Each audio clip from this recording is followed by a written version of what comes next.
With carbon credit markets expected to grow tenfold by 2030 and interest in low-carbon hydrogen surging, one key question dominating discussions at COP27 is how to use carbon credits to support the green hydrogen transition. In Sharm el-Sheikh, Singapore brought together some of the biggest minds in the business to weigh in. Chloe Chu with this report.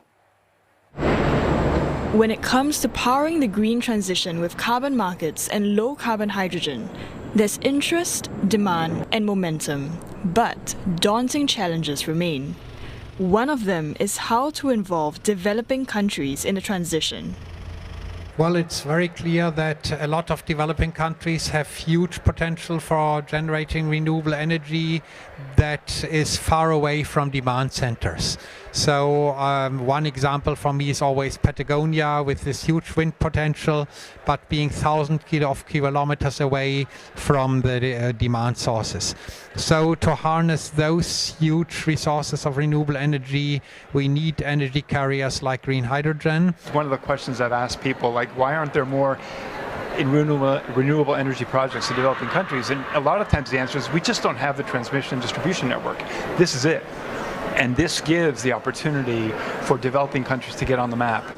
The panelists were attending a discussion hosted by the Singapore government on the sidelines of COP27. They discussed efforts underway by an integrity council known as the ICVCM and a carbon markets initiative called VCMI to set standards for the international carbon market. And so what I'd like to see next year is clarity in respect of what's considered a quality carbon credit, that's the ICVCM process, and what's considered a credible claim, and that's the VCMI. If we can get those two done, I think we'll unlock a lot of activity. Panelists also shared ideas on how to optimally invest in carbon credits, including diversifying the mix. Right, so rather than buying 100% clean cooking or 100% forest or 100% agriculture or 100% whatever's cheapest is probably the most likely at the moment, then maybe it should be 20% forest and 20% community and 10% removals and 10% hydrogen, whatever aligns with science is the optimal way to spend this money. So I foresee over the next sort of 12 months or so, we'll start to see, some guidance on what would be an optimal mix.